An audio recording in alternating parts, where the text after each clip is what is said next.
Mga idol, mag-unbox lang tayo nitong nabili natin sa Shopee. Tools to mga idol, magamit natin to sa mga DIY natin, sa motor natin. Yung in-order ko pala ito sa Shopee is bearing puller. Kasi may tatanggalin ako na bearing dun sa crankcase ko. Kaya umorder ako nito sa Shopee. So i-unbox muna natin ngayon para sa susunod pakita ko naman sa inyo pagka ginamit na natin. So bubuksan na natin siya.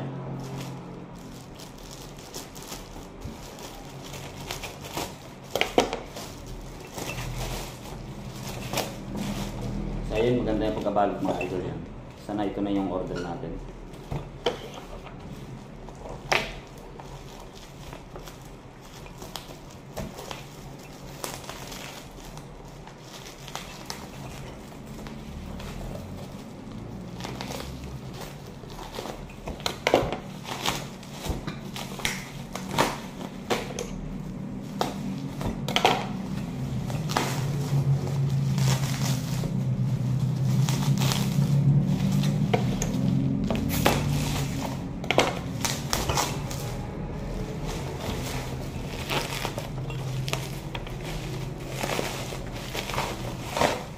So mga idol yan, ito yung on-order natin. Ito. So, Flyman yung brand mga idol. Hindi ko lang alam mga idol kung original ba ito na Flyman. Kasi hindi ko maalam kung anong original talaga. Yan. Ito yung itsura niya. Tapos bubuksan na natin.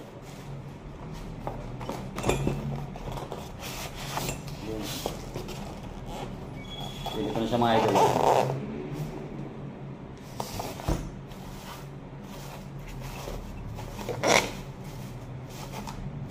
Pagbukas natin ng box mga idol, ito yan yan. Yan yung itsura niya.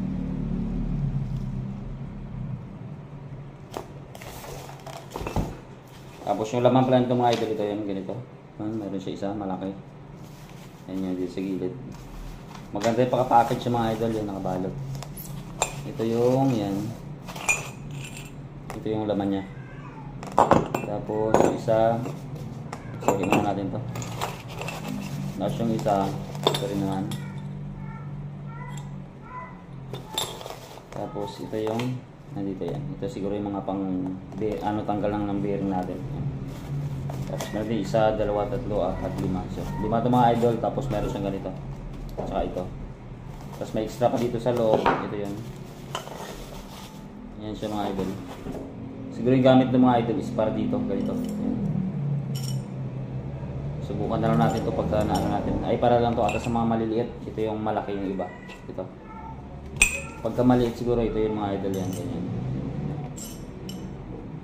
Ito nga yung mga idol kasi pagka ilagay natin siya dito is bubuka ata to. Yan. Para salpak doon sa bearing na tatanggalin natin. So ito yung mga laman niya yan. Mukhang maganda naman siya mga idol. So, di ko lang alam kung matibay ito siya. Ito yung ano niya, yung parang starter ata ito tawag mga idol yan. Ito. Yun. So legit mga idol yung nabili natin. Tama ito siya mga idol, tama talaga dun sa order at saka dun sa mga nakita natin sa review na ma-picture ganito din. So hanggang dito na lang muna yung video natin mga idol. Sa susunod naman na video natin is pakita ko sa inyo kung paano ko siya gamitin kasi may tatanggalin ako na bearing doon, subukan natin. Hindi ko rin alam to gamitin pero subukan natin mga idol para sa DIY natin. Ito yun siya. So hanggang dito na lang muna yung video natin mga idol.